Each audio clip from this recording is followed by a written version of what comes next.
అంటే ఒకటి నేను ఎప్పుడు నమ్మేది ఏంటంటే వాళ్ళు మనకు అంత ప్రేమనిస్తే మనం అంత ప్రేమను తిరిగి ఇస్తాం. ఆ అమ్మాయి మా ఇంట్లో అన్ని సంవత్సరాలు పనిచేసినా కూడా సొంత చెల్లిలాగా, ఎక్కడి నుంచో తాండా నుంచి వచ్చింది కానీ ఒక సొంత చెల్లిలాగా నాకు, నేను ఇప్పుడు మాట్లాడుతుంటే కూడా నాకు గూస్ బంప్స్ వస్తున్నాయి. అంటే గుర్తు వస్తుంది, తను వెళ్ళిపోయింది ఇప్పుడు పెళ్లి చేసుకొని. సో పాపం చాలా మంచి అమ్మాయి. సో నాకు చెల్లిలాగా అనమాట. నాకు సొంత చెల్లి ఉంటే నేను చేయనా, సో అట్లా చేశాను అనమాట. అంతే, అంతకు మించి పెద్దది ఏం కాదు అది, బట్ తను హ్యాపీగా ఉన్నది అంతే. అన్న ఇంకొక విషయానికి వస్తే, అంటే ఆ గ్యాంగ్ రేప్ అని టైటిల్ పెట్టారు. సో సొసైటీలో చూసుకుంటే రీసెంట్గా చూస్తాం చెల్లెలు వరుస అయ్యే అమ్మాయిలని ఘోరంగా తల్లి అసలు చెప్పొద్దు ఆ వరుస రావు నాకు. సో అలాంటి వాళ్ళని రేప్ చేసే బ్యాడ్ క్యారెక్టర్లు ఉన్నాయి. సో అలాంటి వాళ్ళకు ఏం చెప్తారన్న మీరు? అన్న వాళ్ళకి ఏం చెప్తాము ఇప్పుడు? వాళ్ళు సైకోపాత్స్ అంటారు వాళ్ళని.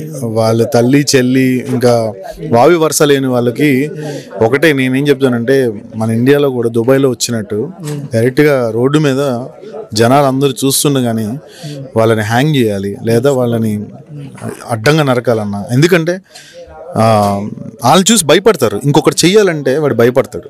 సో అదే నేను ఎక్స్పెక్ట్ చేస్తున్నాను అంతే. సో ఇంకొక విషయానికి వస్తానా, నేను కోరుకునేది ఏంటంటే చిరంజీవి గారితో మీ సాంగ్ ఎప్పుడు, ఎందుకంటే మీ చిన్న చిన్న క్లిప్స్ చూసినప్పుడు అబ్బా అన్న పెద్ద సాంగ్ చేస్తే బాగుండు అనుకుంటాం. సో మెగాస్టార్తో ఎప్పుడు అన్న? నాకు కూడా తెలియదు అన్న, I'm just waiting for the opportunity. Seriously చెప్తున్నా, నేను ఒక్కడే చెప్తాను ఇప్పుడు కూడా, బాస్కి పర్ఫెక్ట్గా కొరియోగ్రాఫ్ చేయగలిగేది మళ్ళీ లారెన్స్ మాస్టర్ తర్వాత సందీప్ మాస్టర్ పక్కా అవుతాడన్న.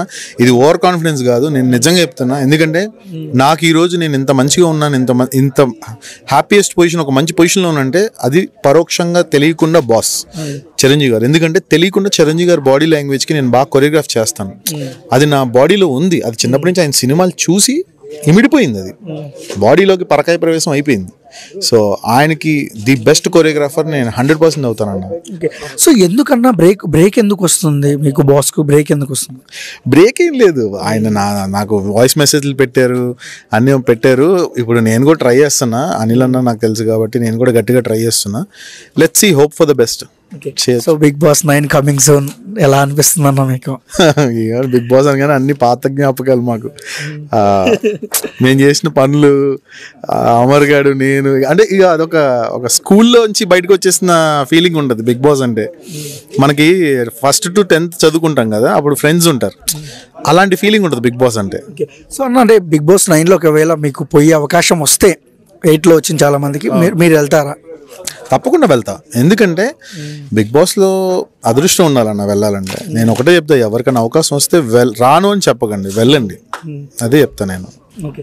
సో కమింగ్ జూన్ హరిహర వీరమల్లో పవన్ కళ్యాణ్ గారి మూవీ ఆఫ్టర్ డిప్యూటీ సీఎం తర్వాత ఫస్ట్ మూవీ. సో ఎలాంటి ఎక్స్పెక్టేషన్స్ ఉన్నాయన్న? ఏముందన్న, థియేటర్కి ఒక బస్తా పేపర్లు పట్టుకెళ్ళి పై నుంచి విజిల్స్ కొట్టుకుంటూ పైనుంచి కిందకి సురుతాం అంతే. ఇక ఆయన సినిమా అంటే, ఆయన వ్యక్తిగతంగా కానీ ఆయన అంటే ఒక inspiration. So 100% it's a very good film. నేను కూడా దానికి పాటకి చిన్న స్టెప్ కూడా వేసా, నా ఇన్స్టాగ్రామ్లో ఉంటాయి.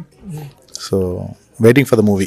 సో ఓవరాల్గా మీరు కూడా మంచి హీరో కావాలని హార్ట్ఫుల్గా కోరుకుంటారా అన్న? కొరియోగ్రాఫర్ కూడా అంటే మీరు మంచి కొరియోగ్రాఫర్, మళ్ళీ కొరియోగ్రాఫర్ ఏంటన్నా, హీరో కావాలని కోరుకుంటారు. థ్యాంక్స్ అన్న.